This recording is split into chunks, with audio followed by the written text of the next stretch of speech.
Hey, what's up, everybody? I want to welcome you to another episode of the Dreamerspro Daily Recap, where we give you a recap of all of the hot topics that we covered that day. You can catch them in their long format and also catch it fully streaming for free on Apple Podcasts.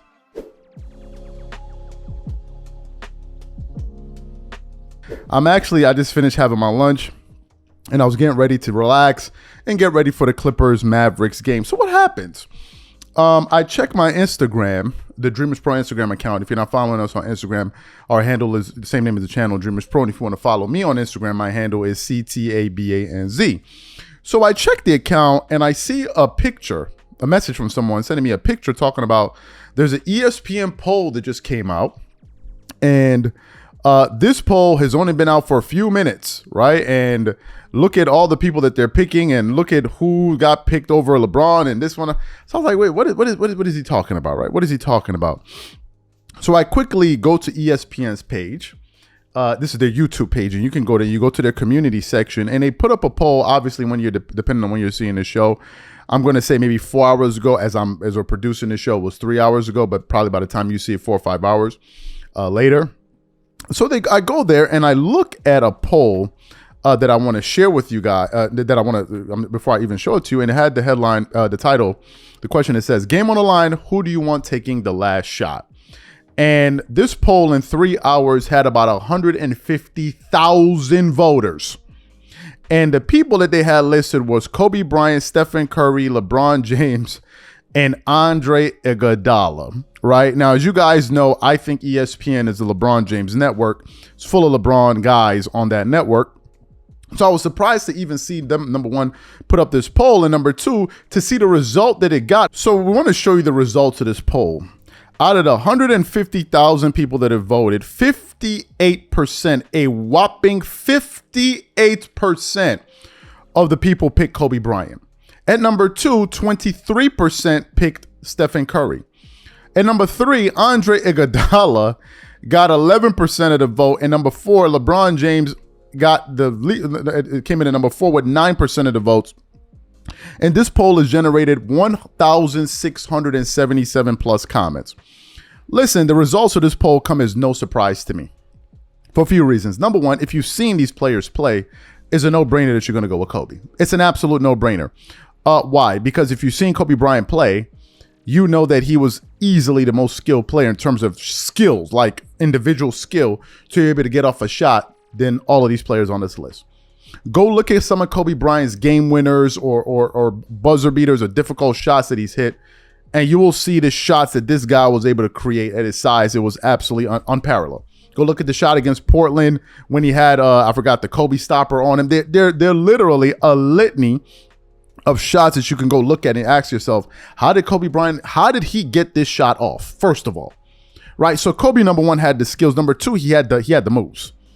Kobe had a counter for every single move every single defensive coverage you could throw at him. He had a counter for it. He had a counter for every single thing. Your first move, your second move, he had it all. That's another reason. Number three, his mindset. Kobe Bryant had the mindset of, number one, he had no conscience. And he had the mindset, even if he was 0 of 10, his next shot was going to go in. Right? Which moves to the next part, which is Kobe's heart. Kobe had a lot of heart. Kobe was willing to take the tough shot and live with whatever criticism that came with it. And if it is, he shot a bad percentage, so be it. At least I got the balls to take the shot. Number four, why you would pick Kobe, and it's a no-brainer. Kobe Bryant has the most game winners in NBA history. Playoffs and regular season included. Kobe Bryant has 36 game winners. That's the most of any player to ever play the sport of basketball. I think number two is either Carmelo Anthony or Michael Jordan. These are the most game winners / buzzer beaters. Kobe Bryant in one season hit 7 game winning shots.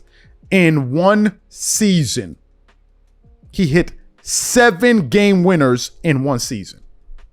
So to me, it's a no-brainer. Now, again, what surprises me is the fact that LeBron came number 9. Because, again, this is the ESPN network where, you got people in the comment section twerking it up all day long, slapping each other with honey, knocking over people's drinks, just having a good old time, right? And I am really, really, really, really surprised that this came out to be the response. right? But to me, I think it's a no-brainer. A no-brainer. Kobe is the guy you go with. Kobe can get a better shot than Stephen Curry quite easily. He can get a better shot than LeBron, obviously, and he can get a better shot than Andre Iguodala. 100%. Because he has more skill in terms of an offensive player than all of them. He was by far the more elite scorer than any of these guys on the list, and I don't even think it's close. I don't even think it's close. Some people say, what are you talking about? Let me put it into context for you. Of the 4 players that Kobe Bryant that are listed on this list, this Stephen Curry, LeBron James, and Andre Iguodala, Kobe Bryant has more combined 40-point games than all of these players combined. Kobe has more 40-point games than Stephen Curry, Andre Iguodala, and LeBron James combined. More than all of them. The fact of the matter is the following. Kobe Bryant would have probably finished his career with a 28-point per game average if he had played the first few years of his career, because they didn't really even let rookies start. And then towards the tail end of his career when it really impacted his scoring average. But if you look at when Kobe started getting minutes, let's say in 2001, go from 2001 to 2013. I think he tore his Achilles in 2013. Go from 2002 to 2012. Because he tore his Achilles at the end of 2013. So 2002, 201 to 213, thereabout. Yeah, 2002 to 2013. Go do Kobe's scoring average. Kobe Bryant was averaging around 30 points per game for that 10, 11-year window. If you remove his first year, one of the first years or whatever when he didn't really play, and his last year when he tore his Achilles and his shoulder and his knees and all of that stuff, then that doesn't really count. He was a shell of himself. If your favorite player has an Achilles tendon and ruptured shoulder and all of that stuff, obviously they're going to be in pretty bad shape, right? But if you look at that window, that gives you a true picture of what Kobe Bryant was. He's the best scorer on all of these guys. To me, Kobe's right up there with the Michael Jordans of the world, the James Hardens of the world. And of course, Jordan is the greatest scorer to ever play. Some people say Will Chamberlain. I'm going to go with Michael Jordan, who has more 40-point games than Kobe Bryant. And I think Will Chamberlain has more 40-point games than Michael Jordan himself. And of course, you have Kareem Abdul-Jabbar, the captain. But to me, this is very surprising because once again, this is LeBron James' network. So I'm stunned to see this response. Oh my Lord. Oh my goodness. And I'm sure some people are going to be infuriated looking at the results of this poll. Like, what's going on here? Something must be wrong. The facts must be off. But, let me just tell y'all again, I just refreshed it. And now it was 158,000 people have voted. And the percentage is still the same. 58% are still voting for Kobe Bryant. 58% are still voting for Kobe. That's why I got him number 2 all time.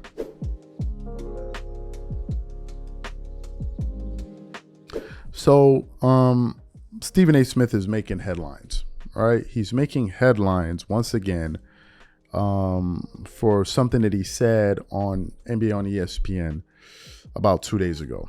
As you guys know, the Clippers had a very, very contentious Game 3 versus the Dallas Mavericks. Tempers were flaring. Players were getting upset, especially players on the Clippers side. And the player that got into the most drama on the court was Russell Westbrook, right? Russell Westbrook was coming off the bench. You know him. He's a fiery personality, very, very competitive. And there were various moments in the game when he got into it with players like PJ Washington. And then he got into it with Luka Doncic. They got into a bit of a shoving match, and they were going back and forth, and then they were issued double technicals. The game really got out of hand, and you got Terrence Mann. But this is nothing new, really, right? This is nothing new. This is something that you've seen before in playoff basketball. I remember when Russell Westbrook was playing with the Oklahoma City Thunder, and, that's when Paul George was his teammate, Carmelo Anthony was his teammate, and he was getting into it with the Utah Jazz, with Donovan Mitchell and all of those guys, right? So this isn't the first time that something like this has occurred. You're going to have skirmishes in the NBA playoffs. It's very competitive. Players get angry. This happens all throughout the league. So it's nothing unique to what happened within the Clippers game. So what happened? That, happened, and then the game ended. And then Stephen A. Smith was on ESPN on a panel with Malika Andrews, Michael Wilbon, and Kendrick Perkins.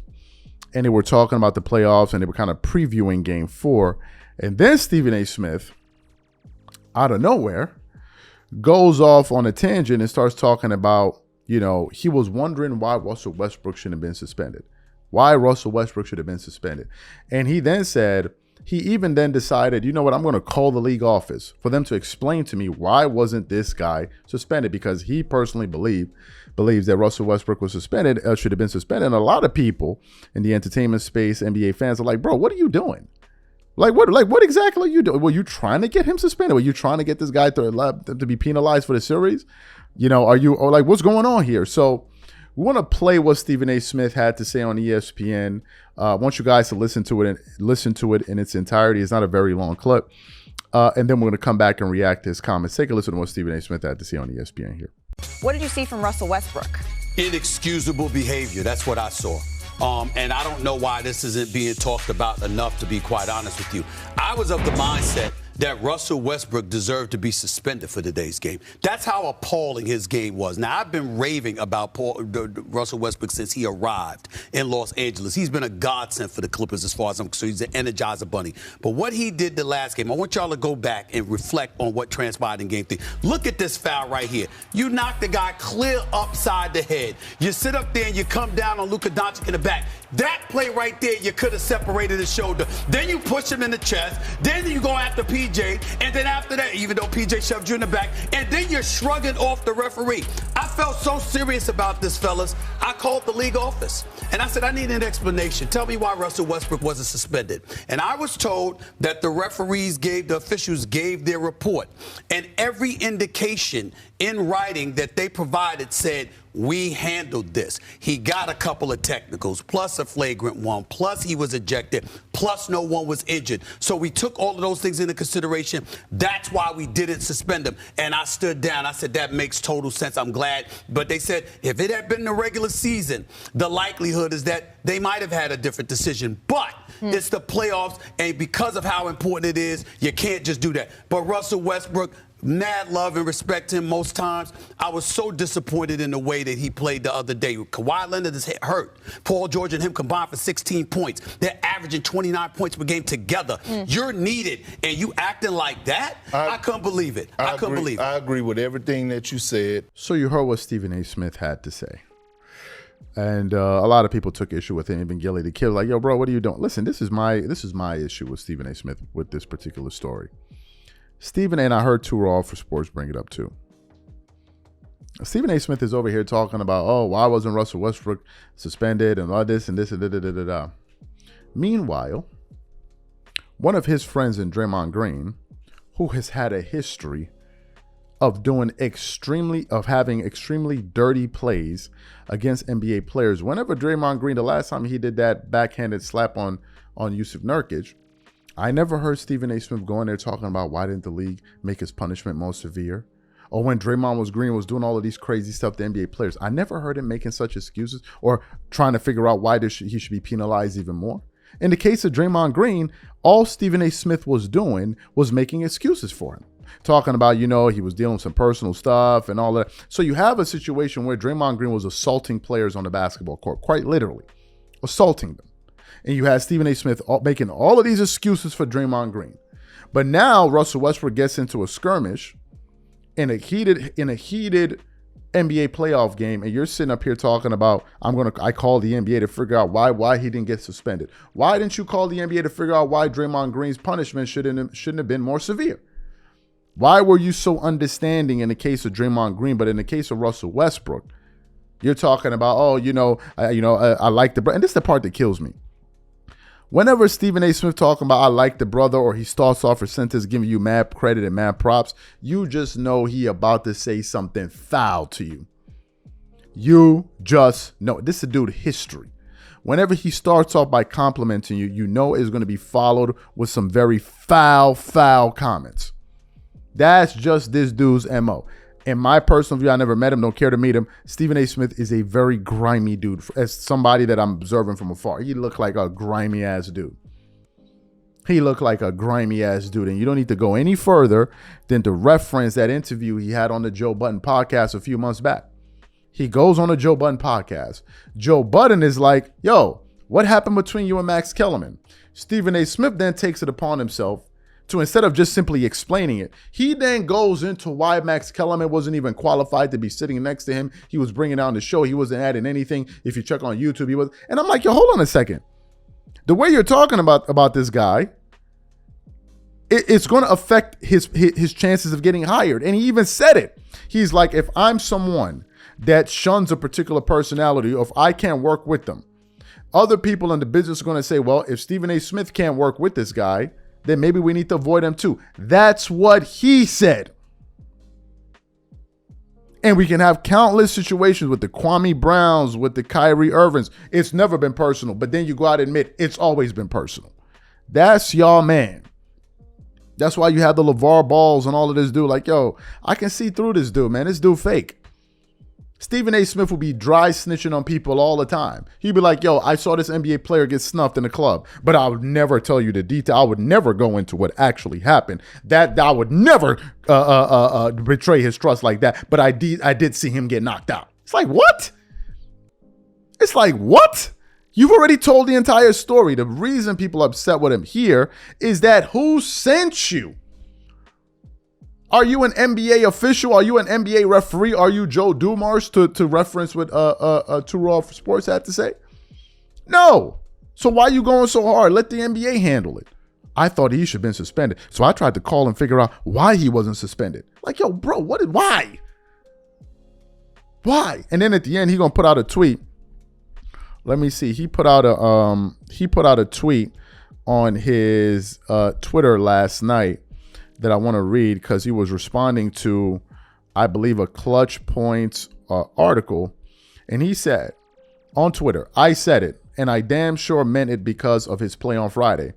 Knowing the league office would have normally suspended anyone for this, I called to ask why this was different. They explained it, and I get it. For those tripping that I call the league, it's my damn job. All of us who cover the league call the league office all the time. Podcasters may not. Some pundits may not. But those of us who reported throughout our careers report and get verification. That is what we do. That's y'all man. That's y'all man. One of the biggest issues with Stephen A. Smith is that whenever he's wrong, he doubles down. And that's why people are not feeling him for what he did. That's y'all man. That's y'all man.